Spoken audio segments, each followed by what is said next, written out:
In the entire span of maritime history, few punishments struck more terror into sailors' hearts than keelhauling. The mere whisper of this dreaded sentence could make even the most hardened seamen tremble in their boots. The gentle lapping of waves against a ship's hull might sound peaceful to modern ears, but for sailors of the past, these same sounds could mark the beginning of an unimaginable ordeal.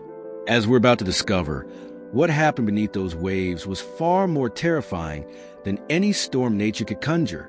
What many don't realize is that this horrific punishment wasn't born in the lawless world of piracy, but in one of Europe's most advanced naval forces.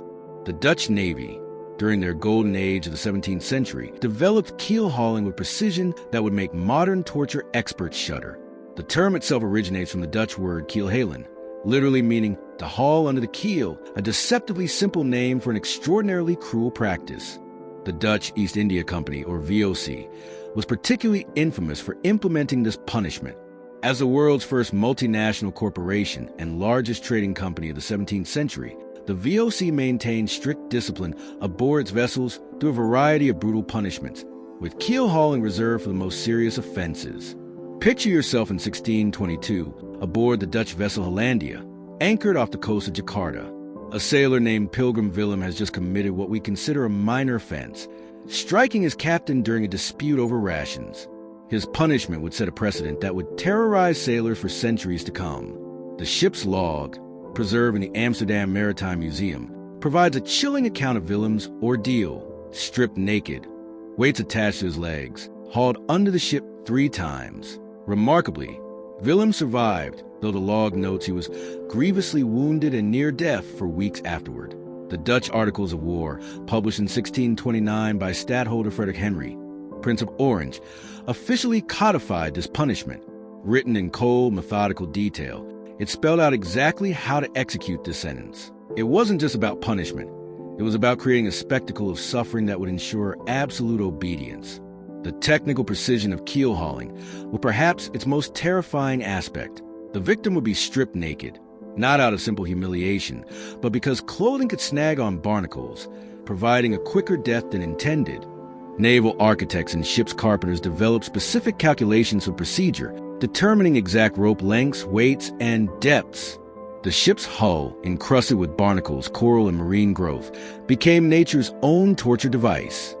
These razor-sharp protrusions would tear into the victim's flesh like thousands of tiny knives. The pressure at depth could rupture internal organs, while the filthy harbor water ensured that even survivors often died from infection days later. Naval Chaplain John Tonger's 1676 account aboard the HMS Assistance provides one of our most haunting descriptions. The man's screams could be heard across the water as they drew him under. When they pulled him up on the other side, his flesh was so torn it scarcely clung to his bones. The sea around us turned red, and even the most hardened sailors turned away. Those who watched bore witness to a punishment more suited to demons than Christian men. When Peter the Great decided to modernize the Russian Navy in the early 18th century, he adopted keel hauling with particularly cruel innovation. The Russians would pull victims up between dunks, allowing them to gasp for air before plunging them back under. This prolonged the agony and gave the crew more time to witness the consequences of disobedience. In 1705, Peter the Great himself witnessed a mass keel hauling in the port of Vaughan. 3 sailors, accused of theft, faced a punishment simultaneously. The Tsar reportedly commented that while the spectacle was gruesome, it was necessary medicine for maintaining iron discipline at sea. His endorsement ensured the practice would continue in Russian waters for over a century. The French Navy, surprisingly, largely abstained from keel hauling. Admiral Louis-Antoine de Bougainville declared it beneath the dignity of a civilized nation. However, this moral stance didn't prevent French captains from threatening crews with a punishment, using its fearsome reputation as a tool for maintaining order. Pirates, contrary to popular belief, rarely employed keel hauling. It required too many skilled hands and a well-maintained vessel to execute properly. However, one notorious exception was Edward Lowe, active in the 1720s. Contemporary accounts describe him keel-hauling merchant captains who refused to reveal cargo locations.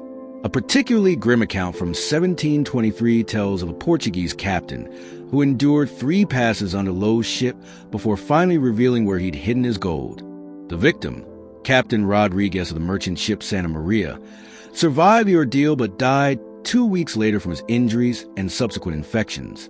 The psychological impact on crews was profound. Ships known for keelhauling rarely had discipline problems, but suffered from unusually high rates of desertion when in port. The mere presence of the equipment used for keelhauling was enough to ensure compliance with orders, no matter how dangerous or unreasonable. By the early 19th century, public opinion began turning against such brutal punishments. The last officially recorded keelhauling in the Dutch Navy occurred in 1853 aboard the frigate USS Friso. The victim, Jonas Franken, survived, and his testimony before the Dutch Parliament helped lead to the practice's abolition. Russian Navy records show their last keelhauling took place in 1864, just before Tsar Alexander II naval reforms. The victim, whose name is recorded only as Dmitry P., survived the initial punishment but died 3 days later from his injuries.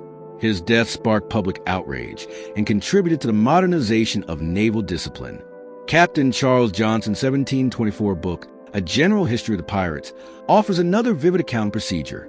The delinquent shall be stripped stark naked, and a rope tied about his middle, with which he shall be hoisted up to the end of the yard arm, from whence he shall be violently let fall into the sea, and drawn underneath the ship's keel. The mortality rate was staggering. Dutch East India Company logs suggest nearly half of all keelhauled sailors died either during the punishment or from their wounds shortly after. Those who survived emerged forever changed, their bodies and minds bearing scars that would never truly heal. Recent maritime archaeology has revealed the physical evidence of this brutal practice. Excavations of 17th and 18th century shipwrecks have uncovered specialized equipment used in keelhauling, modified blocks and tackles, weighted belts, and reinforced guide ropes. These silent artifacts tell the story of systematic cruelty at sea. The legacy of keelhauling lives on in maritime language and culture. The term keelhauled still describes being subjected to severe punishment or criticism. Naval museums across Europe display the tools once used for this dreaded practice, silent testimonies to a darker age of maritime history. Next time you're near the ocean, listen to the waves lapping against a ship's hull. For modern ears, it's a peaceful sound. But for centuries of sailors, it was a soundtrack to one of history's most terrifying punishments, a reminder of humanity's capacity for both ingenious cruelty and the desperate need to maintain order at sea. The story of keelhauling stands as a dark chapter in maritime history, demonstrating how the need for discipline at sea could lead to the development of extraordinarily cruel punishments. Its legacy serves as a reminder of how far we've come in terms of human rights and dignity, while also warning us about the potential for institutionalized cruelty in any system of power. Remember to subscribe for more dark tales from maritime history.